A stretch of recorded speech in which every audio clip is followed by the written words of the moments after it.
vocês estão? Eu me chamo Alessandra Branco, faço parte da juventude da Sexta URI, frequento o Lar Espírita Caminho de Luz, de Jaraguá do Sul, e hoje vim aqui debater com vocês um assunto muito legal e que está muito em evidência no momento. Podemos até dizer que é na moda falar sobre ele, que é as dores da alma. Esse é um subtema de um tema escolhido por toda a URI, sobre a valorização da vida. Bom, antes de iniciarmos a nossa conversa, gostaria de fazer a prece de abertura. Então, peço que você, aí do outro lado da tela, possa fechar seus olhos e sintonizar com a espiritualidade do bem. Possamos pedir proteção, possamos pedir foco e que nós possamos discutir e aprender sobre o que será dito agora e que possamos extrair da melhor forma as palavras do Evangelho sobre o tema as dores da alma, que possamos nos concentrar, nos conectar com a espiritualidade amiga, com a espiritualidade de bem. Que assim seja. Bom, falar de dor é algo muito amplo. Pode ser interpretado de diferentes formas e pode variar de cada um de nós, pode então pensar de uma diferente maneira, né? Pode ser que quando eu falo dor, venha à sua mente uma enxaqueca. E para o seu vizinho ou amigo, pode ser que a primeira coisa na qual ele pensa é que o seriado que ele mais ama assistir na Netflix foi cancelado. Isso dói. Mas então, o que comumente a gente poderia entender por dor? No sentido geral da palavra, é a sensação de estado desagradável, um desconforto, uma pena. O que pode ser resultante, então, de uma lesão, uma contusão, um ferimento ou um mau funcionamento de um órgão. Contudo, o termo dor também se aplica a sentimentos, como a tristeza, a mágoa, aflições, pesar, angústias, que podem então repercutir de uma maneira mais ou menos intensa no nosso organismo, causando assim um mal-estar mental e físico. No entanto, sabendo disso, podemos nos perguntar se há uma diferença entre as dores físicas do corpo e as dores causadas pelos sentimentos. Certamente, você, nós já sentimos esses dois tipos de dor, não é mesmo? Por exemplo, quando a gente bate o dedinho do pé na quina do móvel, mas dói tanto, tanto, que a dor não é sentida só no dedinho do pé. Ela parece que se expande pelo corpo todo e a vontade que a gente tem é de amaldiçoar as 7 próximas gerações da pessoa que colocou aquele objeto no nosso caminho. Essa, com certeza, é a dor física. Só que tem aquela outra dor que ninguém vê, que não é ouvida pelos outros. Aquela de quando a gente está quase dormindo, os olhos fechadinhos, o perispírito já saindo do corpo, e de repente você lembra de algo bobo que você falou ou que aconteceu, sei lá, uns 5 anos atrás. E você sente seu estômago revirar, o pulmão não consegue puxar o ar, os músculos ficam dormentes e parece que você vai desmaiar ali mesmo. Certamente, essa é uma dor da alma. Algo que já aconteceu, algo que já passou, mas que está ali ainda, no fundo da sua mente, pronto para ser lembrado e te fazer sofrer. Mas, claro, assim como a dor física, a dor da alma pode ter diferentes intensidades, pode ser decorrente de diferentes situações e pode se apresentar em diferentes formas. Mas algo que, sem dúvidas, é único dela é que a gente nunca sabe quando ela vai aparecer e que não existe um tratamento material óbvio, rápido, e eficaz para ela. E aí, meus caros, que entra a doutrina espírita. Então, em um primeiro momento, é importante fazer um questionamento pessoal mesmo. Quais são as causas atuais das nossas dores? Das nossas aflições? O que nos leva a senti-las? Muitas vezes a gente não vai nem saber responder com precisão essas perguntas. Há situações, como a que eu citei anteriormente, que a gente lembra de algo que aconteceu no passado. Ou também pode ser a maneira que encontramos de extravasar as nossas angústias frente às diversas pressões que tem no mundo moderno, né? Causados, por exemplo, pelos meios de comunicação, como o estresse, a tensão, a síndrome do pânico, o transtorno bipolar, entre diversas outras. Mas, às vezes, a gente nem consegue encontrar o motivo de estar sentindo essa tristeza, medo, a insegurança, ou até mesmo raiva. E aí a gente conclui que essa sensação ela nem parece ser nossa, não? E não vou mentir, às vezes ela nem é nossa mesmo. Mas não é meu mérito entrar nesse assunto agora. Eu quero falar sobre as dores que são verdadeiramente nossas, como um espírito imortal. Bom, ao estudar o básico do espiritismo, a gente sabe que o corpo espiritual forma o nosso corpo físico, mas o corpo espiritual reflete o corpo mental, que contém a somatória das nossas vidas, das nossas encarnações. É no corpo mental, que nós também podemos chamar de perispírito, que fica o nosso HD. Todas as nossas vivências, todas as nossas escolhas, toda a nossa história de todas as nossas vidas, elas ficam arquivadas ali, nesse invólucro fluídico que liga o espírito ao corpo. Portanto, quando a nossa consciência está desarmonizada consigo mesma, ela consecutivamente irá desarmonizar todo o nosso ser. A mente doente vai refletir seu estado sobre o perispírito, e o perispírito vai refletir sobre o corpo carnal, feito de pele, osso, músculos, que é dependente de ambos, mente e espírito. E vai, então, transmitir essas sensações através do nosso sistema nervoso. Complexo, não é mesmo? Mas não para por aí, pois a gente também sabe que, ao reencarnarmos, nós passamos por um processo de esquecimento temporário do passado. Então, todas as nossas lembranças de outras vidas ficam no arquivo morto, como se a gente tivesse feito elas na aba anônima, sem registro de histórico ou de pesquisa. E só os hackers muito inteligentes, como Deus ou o nosso mentor espiritual, por exemplo, têm acesso e podem liberar para nós de vez em quando for de nosso merecimento. Por isso que a gente não sabe se a gente foi rei, rainha, se a gente foi uma princesa na outra vida. Então, assim, seguindo essa lógica, a gente percebe que pode ser que tenhamos muitas aflições que ainda nos atingem, mas que não lembramos. E então, vivendo apenas a nossa vida, na nossa corriqueira rotina, pode ser que algo ative esse sentimento e nos transporte para ele. Mesmo ainda não sabendo o que ele pode ser ou significar, ele existe e está aqui dentro de nós.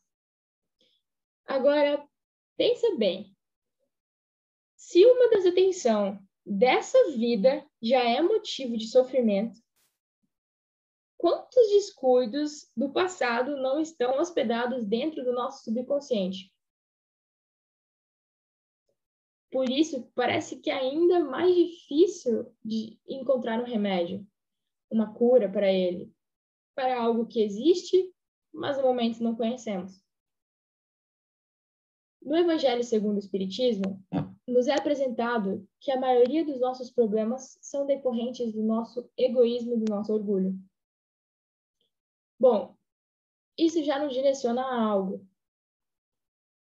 Trazendo, então, uma base mais filosófica para esse tema, Platão, na alegoria da caverna, você já deve ter estudado isso em filosofia, de forma meio que indireta, essa alegoria demonstra o problema da angústia, principalmente na sua distinção entre o mundo sensível e o verdadeiro, localizado no mundo espiritual. No conto, para conseguir escapar da prisão em que se encontra, o indivíduo deveria passar das trevas da caverna à luz do dia. Com isso, a gente pode concluir que é preciso sentir a dor em sua verdadeira forma para amenizá-la. Porque ela nos torna humanos. E, indo além, ela nos iguala como humanos. Não existem barreiras para a dor. Não importa se você é branco, negro, pardo. Não importa se você é gordo, magro, se é alto ou baixo, se é rico ou pobre. A gente sente a dor e ponto. A dor de perder um parente, por exemplo, é igual para cada um de nós. A gente vai sofrer, a gente vai ficar triste. Pode ser que cada pessoa tenha mais ou menos maturidade para encarar esse acontecimento, de uma forma diferente do que determinada pessoa iria encarar. Mas isso não diminui ou invalida o seu sentimento, independente de como ele se manifesta. Portanto, a dor, de certa forma, ela tem uma função pedagógica. Jesus, nosso mestre e nosso mentor, mesmo disse há 2.000 anos atrás, mais de 2.000 anos atrás, né? Bem-aventurados os aflitos, porque serão consolados.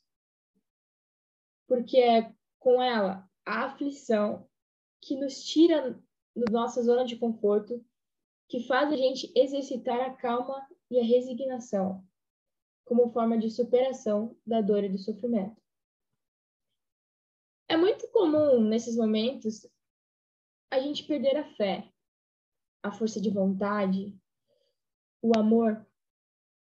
É muito fácil nos revoltarmos e esquecermos o sentido da vida. Por isso, o Espiritismo não tira a dor, mas dá um sentido à vida e nos ensina que toda dor um dia vai passar. Não sabemos quando vai ser, mas certamente sabemos que ela não será eterna. Basta que a gente queira verdadeiramente nos livrar dela. Ele também nos demonstra, no capítulo 5 do Evangelho segundo o Espiritismo, que todos os nossos sofrimentos estão ligados à lei de ação e reação. E estudando brevemente este capítulo, a gente aprende que Deus, inteligência suprema e causa primária de todas as coisas, deixa sempre uma porta aberta ao arrependimento e à reparação de tudo que fizemos de errado nessas e noutras vidas.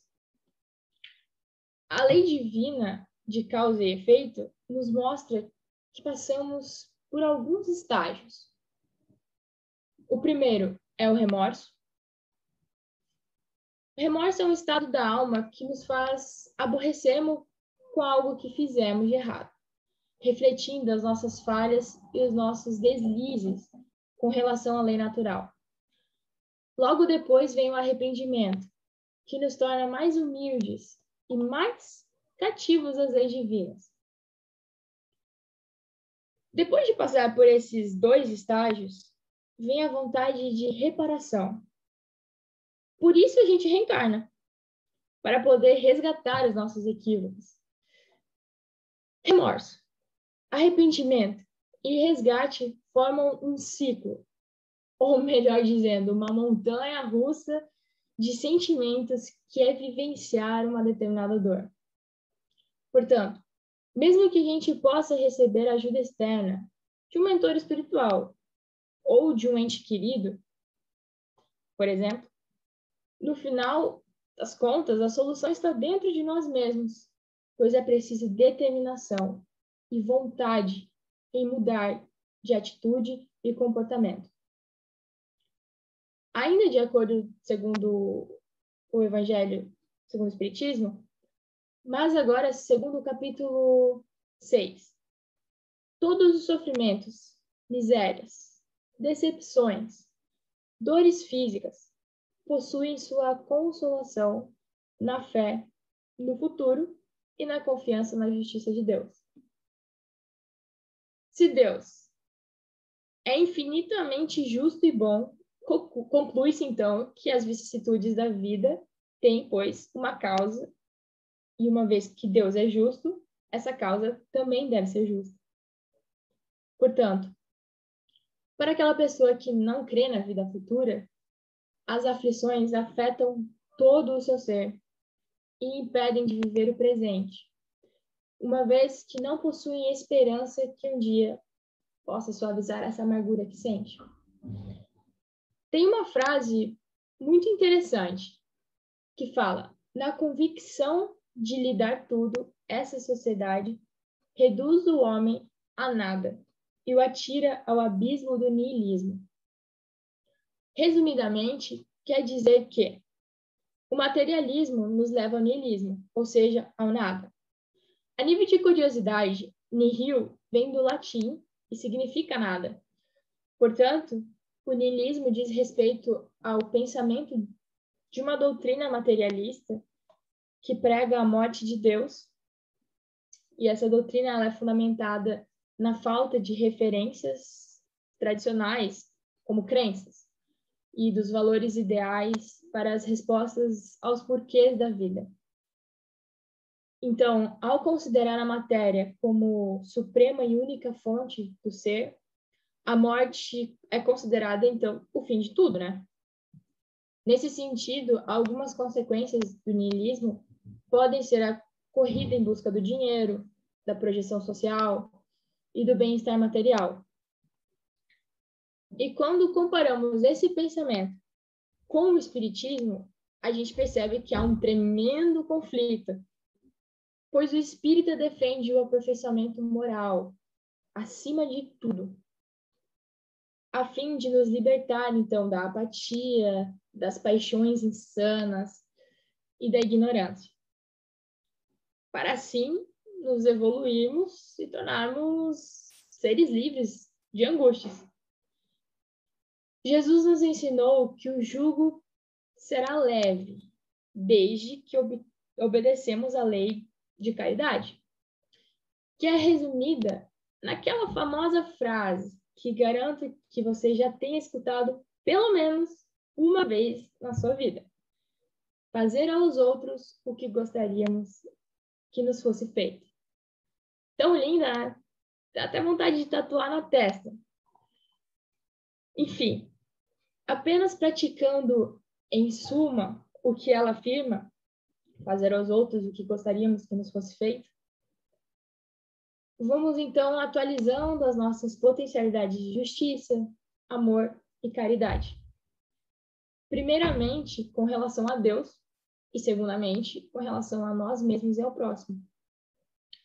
Jesus também nos ensinou que a prece é fundamental na luta contra o orgulho e o egoísmo. Depois vem a fé, que não menos importante, é o remédio seguro do nosso sofrimento. Concluindo tudo o que foi discutido nesses breves minutos, todos nós estamos sujeitos a sofrer. Não adianta, não tem escapatória. A dor nos torna mais humanos, mais humildes. Mas não se desespere. Ao mesmo tempo em que não podemos escapar dela, nós podemos amenizá-la e superá-la. Mas de que forma? Primeiro, aceitando que somos imperfeitos e estamos em constante evolução.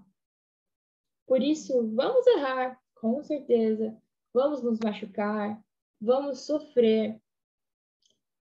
Segundo, encontrando soluções para essas nossas imperfeições.